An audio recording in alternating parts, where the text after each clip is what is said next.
Good evening, I'm Pastor Abbott, and I'm here to give you lesson 9 of our anger management series.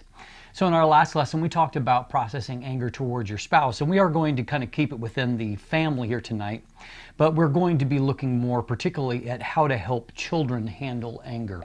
And obviously this is another very, I think, appropriate topic, particularly when you consider that we've already discussed as a part of our study at this point that many people carry repressed childhood anger and resentment. So, I mean, obviously it's one thing to be at the end of the spectrum to where you're, processing your anger towards your parents as a childhood. But none of us want to think of ourselves as being the cause of our children someday going through therapy to deal with the anger, their repressed anger from childhood. So obviously family is a complicated thing, and we want to do our best to minimize the damage as much as possible. Our quote tonight comes from someone by the name of Emmanuel Abbott. And the quote is, "Do not teach your children never to be angry. Teach them how to be angry and sin not." So we're going to start with story time as per usual here tonight. Michelle, a single mom, is trying to prepare Sunday lunch. Meanwhile, 6-year-old Ella and 8-year-old Will are playing in the den. At least Michelle thought they were playing, but suddenly it sounds more like warfare than play. As Michelle walks into the den, she sees Will hit his sister across the back with a stuffed bear. Ella begins to cry. "She stole my book," Will says. "I did not." Michelle grabs Will by the arm, plants a solid blow to his backside, and says, "Go to your room and don't come out till I call you."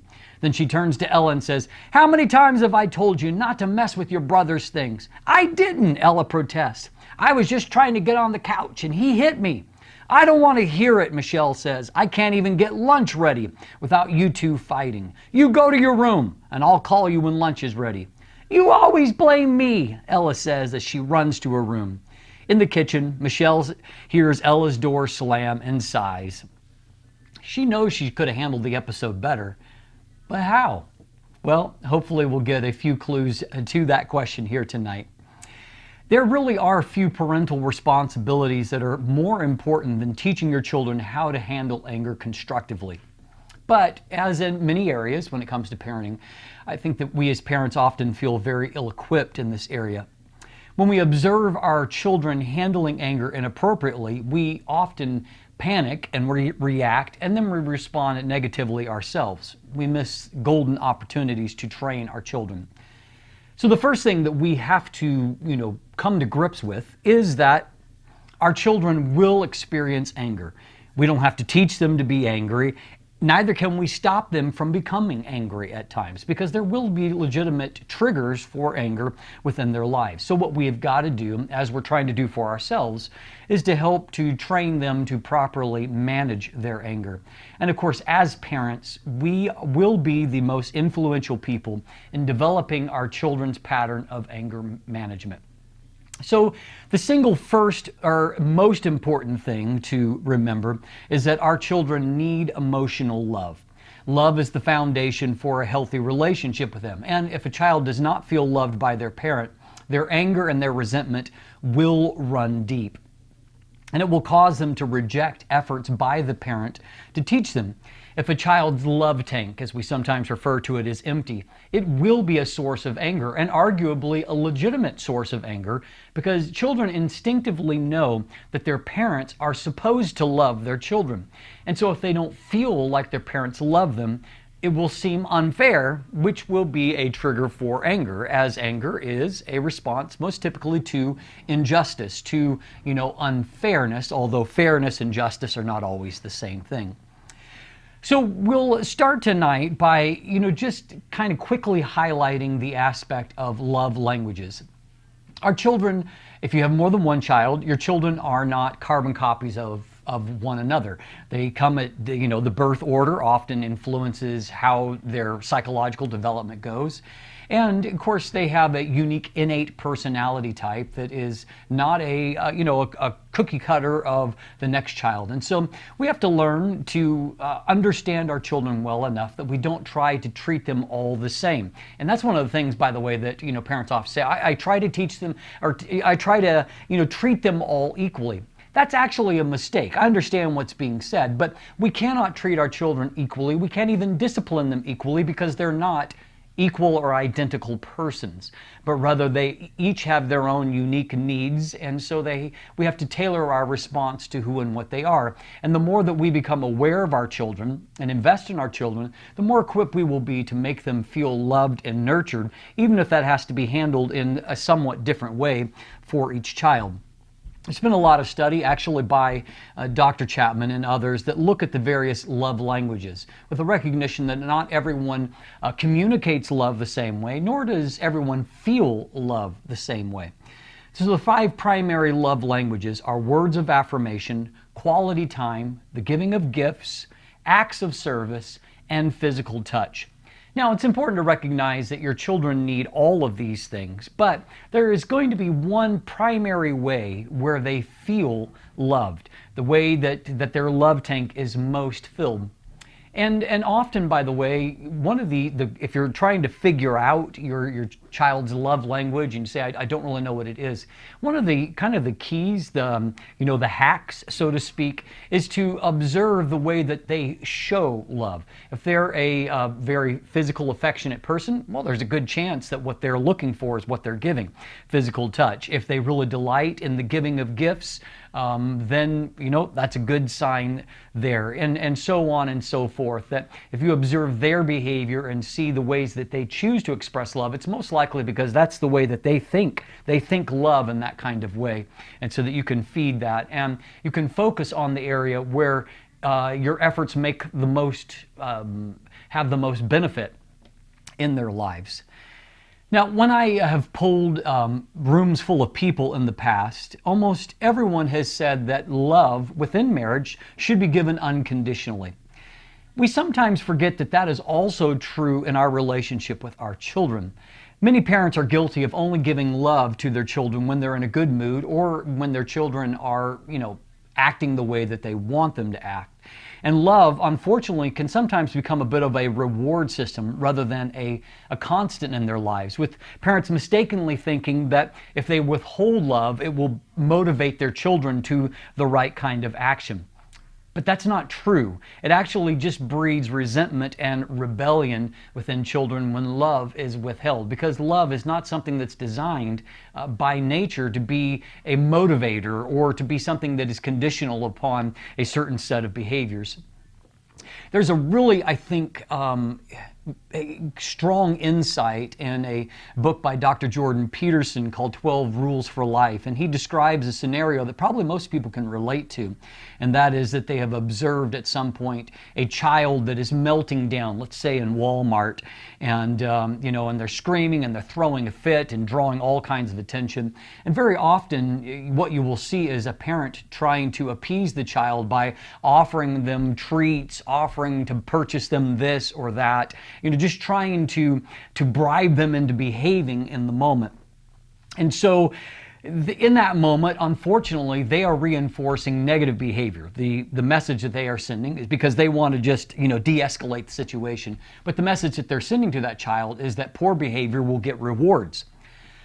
But that doesn't describe necessarily what's going on inside of their minds. And so in their minds, they are feeling embarrassed, they're feeling angry by what's going on, and maybe they even feel hurt by their child's behavior in that moment.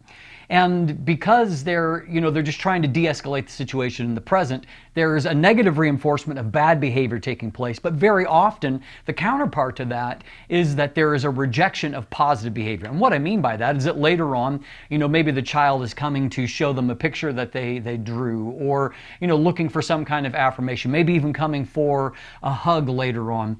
And that parent will withhold love, will withhold approval in that moment because they are still experiencing embarrassment and hurt, anger over what happened earlier. And so now, in the privacy of their own home, they're punishing the child, but unfortunately, they're sending a message in that moment that, that they're not going to communicate love at the appropriate time. And so here is a positive behavior that is actually being negatively reinforced at this point. And so the child learns two terrible lessons.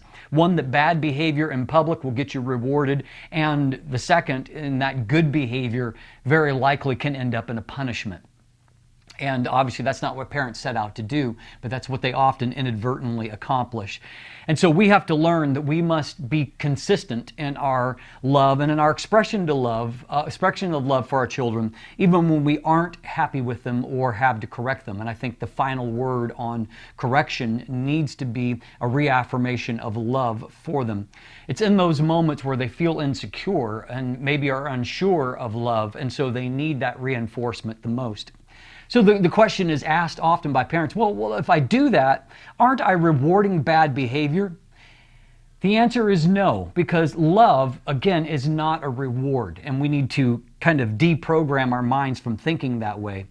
But rather, you are demonstrating in that moment to your child that they can trust your love, that your love is not something that's conditional or predicated upon behavior, but rather it is something that will be a constant in their lives. You love them because they are yours, not because of what they do or what they don't do. And that's, by the way, a very important lesson for us to learn in our relationship with God, that sometimes we feel very lovable because we're doing the right things, and other times we feel completely unlovable because we have fallen short in some area, and so we think that God doesn't love us. But that's not the way that it works. God's love for us is a constant. We don't do right to earn God's approval or to earn God's favor. God's grace is His unmerited favor. But rather we do right as a response of love to Him because He's been so good to us and He loves us so much. And I think if we can take that paradigm and apply it to our children, we can learn a very valuable lesson that love is a constant. We don't love them because of performance. We love them because of who they are. And if you can do that, you will actually eliminate one of the primary sources of childhood and adolescent anger that is most reported by people later on in life, that it's that thing that is the gaping wound and the scar that is never really healed in their lives. So if children know that their parents will love them no matter what, they're actually more likely to make good decisions, more likely to learn from their mistakes, more likely to make course corrections when they make bad decisions. Furthermore, a parent that remains in relationship with their child continues to have an opportunity to influence and help them, whereas a parent that burns a bridge with a child, they've lost their ability to speak into their lives in any way. So by the way, the love tank operates very much like a stomach. There are moments of love feast in our life where we go through very loving periods and we feel very positive, and sometimes you may feel that you have showered your children with so much love in a certain situation that they'll probably never be hungry again. But it's very much like stuffing yourself at Thanksgiving and saying, oh, I never want to eat again, and then 6 hours later saying, is there any leftover turkey for sandwiches? We have a tendency to get hungry again. And while there aren't always going to be those big Thanksgiving meals, neither are there going to be these big love feasts, in our families. It is the regular meals, it's the regular expressions of love that keep us sustained. They need to have regular meals of love, even if they're not the big spread. So there are three primary areas that we're going to talk about where we can teach our children how to process their anger properly. So first, let's talk about showing them, demonstrating how to be angry the right way. We'll have another story time. Scott and Dee are parents of Matt, age 14, and Missy, age 18. They are sitting in my office on a beautiful fall afternoon. The white clouds are floating through the blue Carolina sky, and the brilliant yellow leaves outside my window are dancing in the breeze. However, Scott and Dee are not looking at the clouds, nor at the leaves.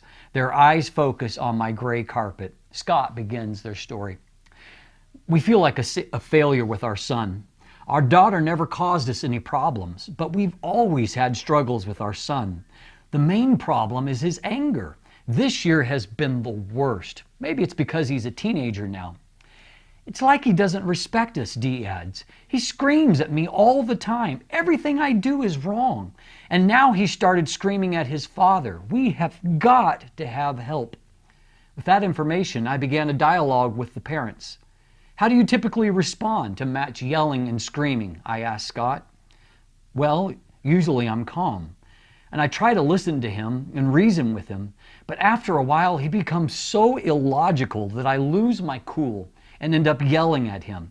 I know that's not right, but it's like I don't know what else to do. And how do you respond? I asked Dee.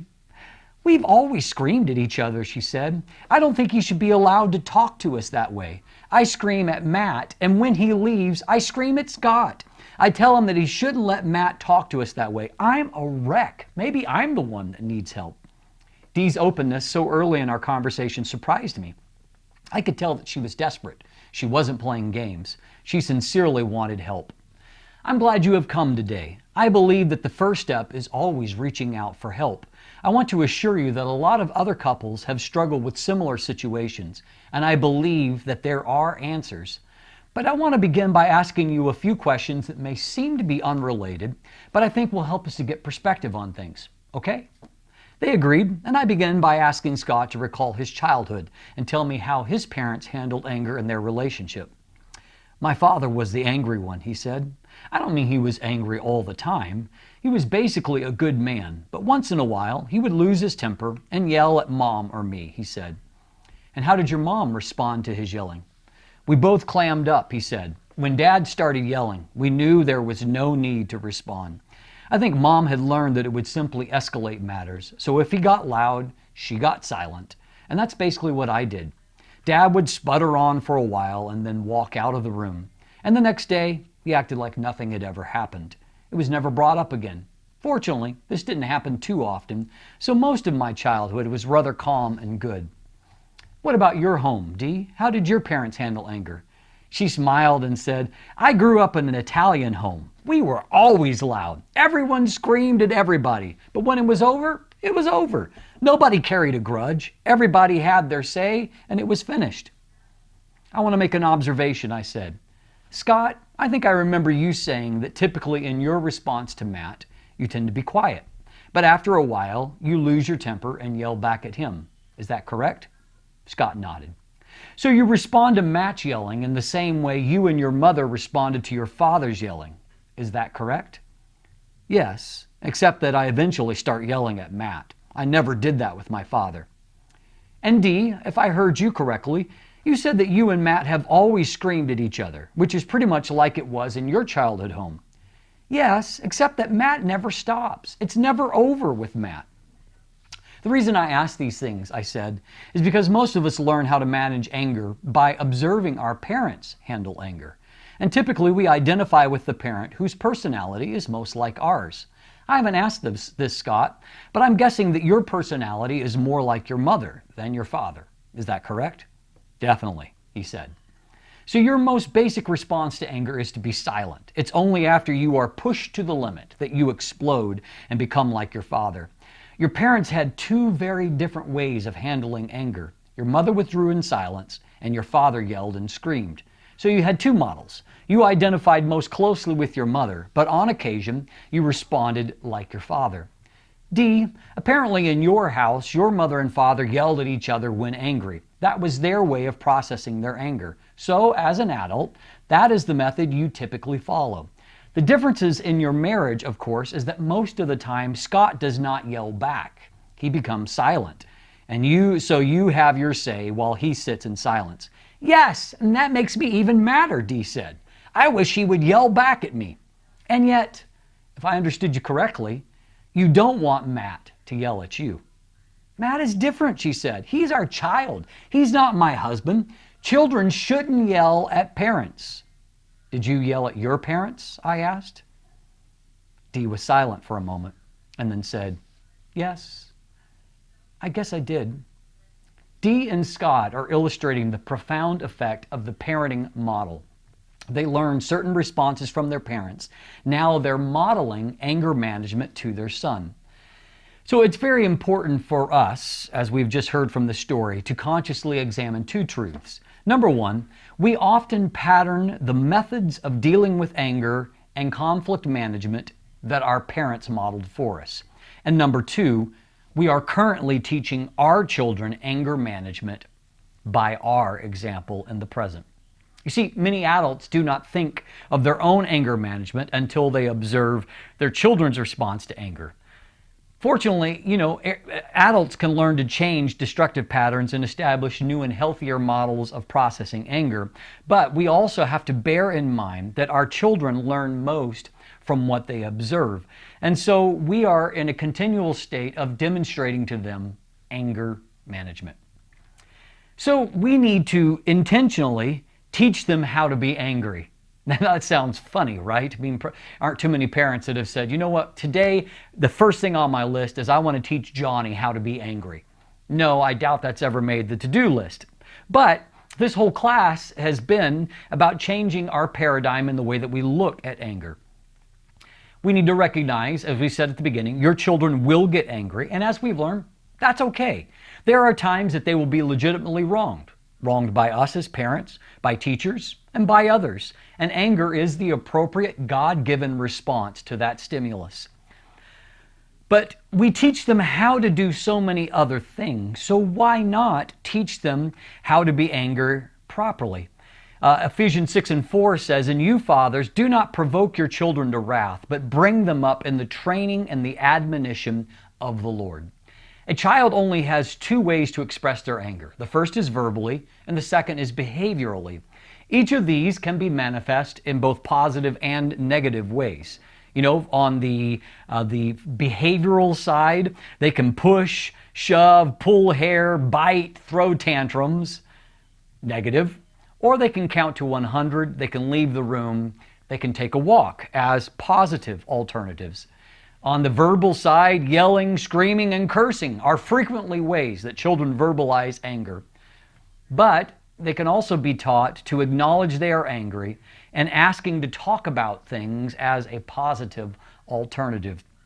It's important for parents to not expect perfectly mature behavior from their children, who are by definition immature. The ironic thing is that parents often expect a level of maturity from their children that they haven't yet themselves attained. And if we're pushed on that way, our only defense we could come up with sometimes is it's different, even though it's actually not. So we could say things like, "Do not talk to me that way. You will not ever raise your voice at me again. Do you understand?" And of course, that's a lesson that very likely we have not yet learned ourselves, and a standard that we don't hold ourselves to. One young man remarked, "My parents yell and scream at me, telling me not to yell and scream at them." So one of the keys to being able to teach your children how to be angry is to actually listen to them, to hear them out. We're often guilty of cutting our children off because we have quickly jumped to a conclusion. We've already decided that they are wrong, and our sense of self-righteousness is exaggerated by the fact that we are the parent.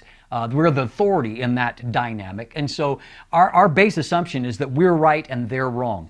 And we can take that to an extreme to where we actually make snap, often flawed judgments based on our position of superiority without actually listening to what our child is saying, not affording them an opportunity to explain themselves. And often, parents have been guilty of cutting their child off when their child is trying to do just that, saying, "I won't hear another word. Go to your room."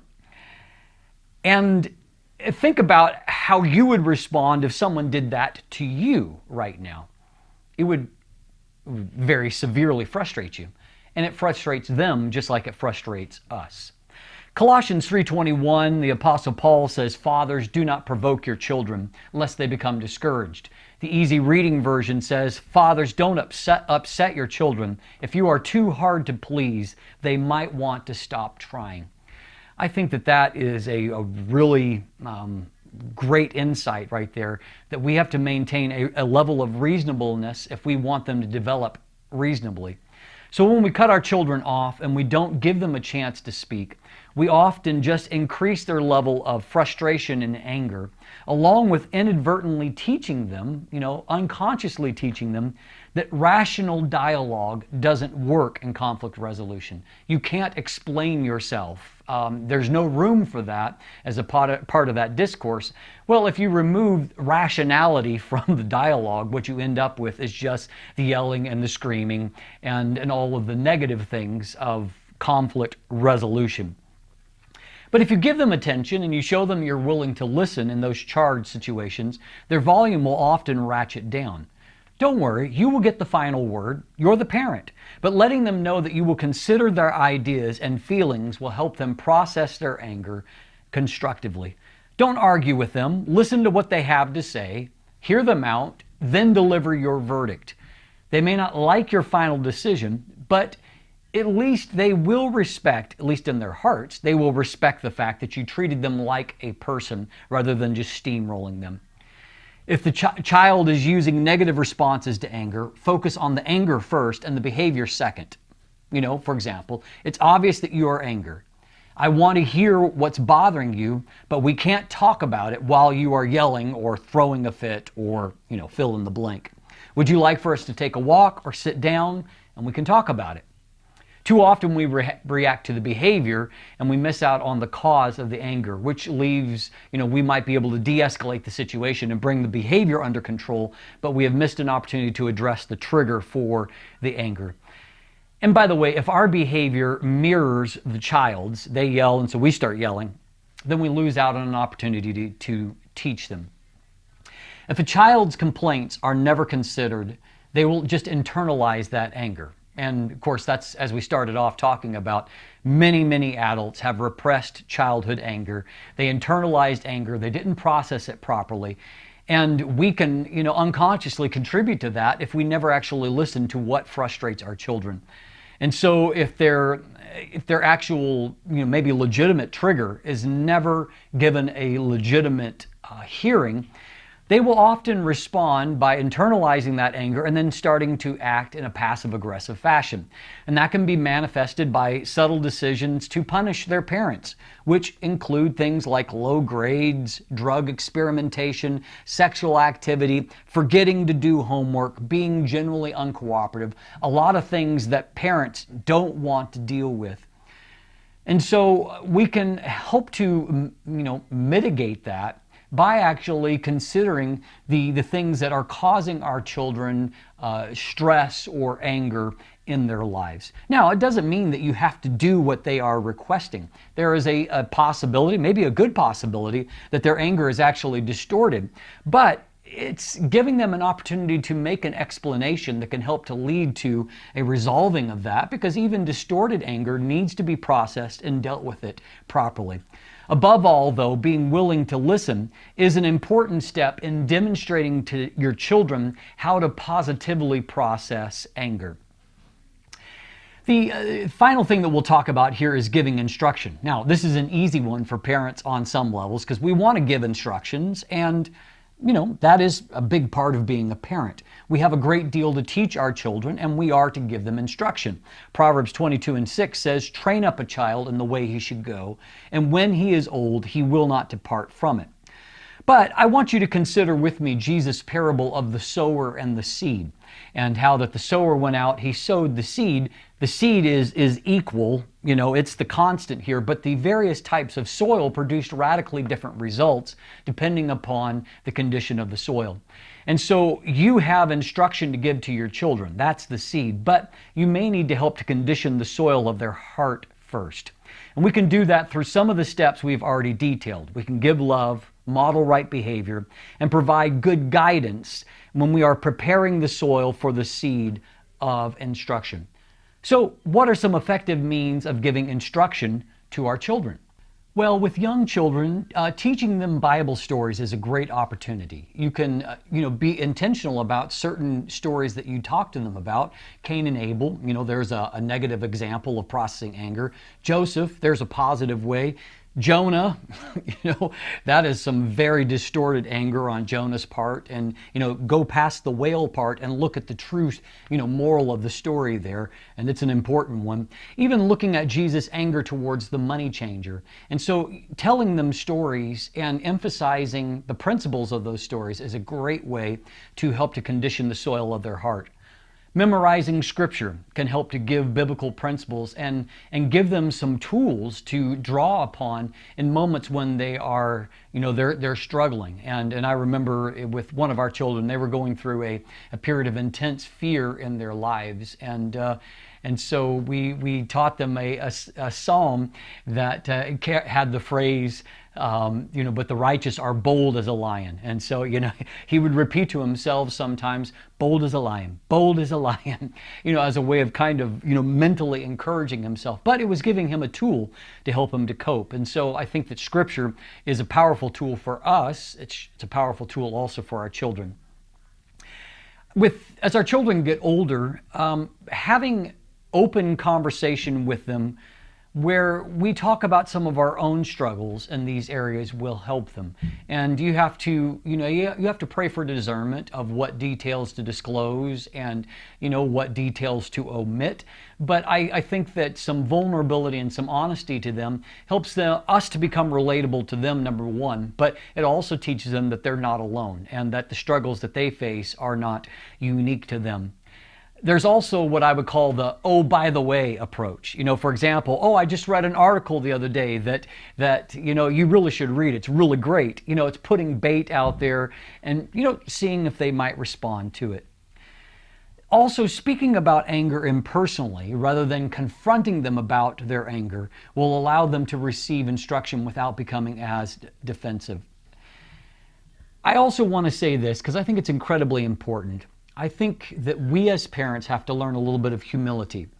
We have to learn that it's right and it's appropriate for us to apologize and to confess our own failures when we fail in these areas. Some parents fall into the trap where they try to maintain a persona of perfection, as if they always speak accurately, they always act appropriately, they never get anything wrong. They are perfect. You know what? Your children are not dumb. They will figure out at some point that you're actually not perfect. And then if you try to pretend that you are, all it does is it destroys your credibility with them. I have found, and this was something that was patterned to me by my parents, and rather than it causing me to lose respect for them, it is something that helped me to gain respect for them. And particularly as an adult, I appreciate what they were modeling for me in that moment. We're often strong in the moments that we feel weak. There's a scriptural principle there. And in those moments of vulnerability, of weakness, we often are very powerful in communicating truths to our children and helping to give them tools to be successful in life.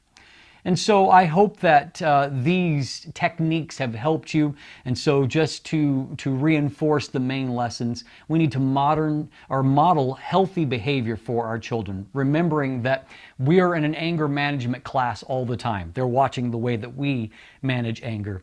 We need to intentionally guide our children through anger episodes. We need to listen to what they are saying, help them deal with the issues, and find a resolution. Remember, you'll get the final word on what has to be done, but if you will demonstrate to them that you actually listen and that you feel their ideas and their feelings are important, it will be immensely comforting to them.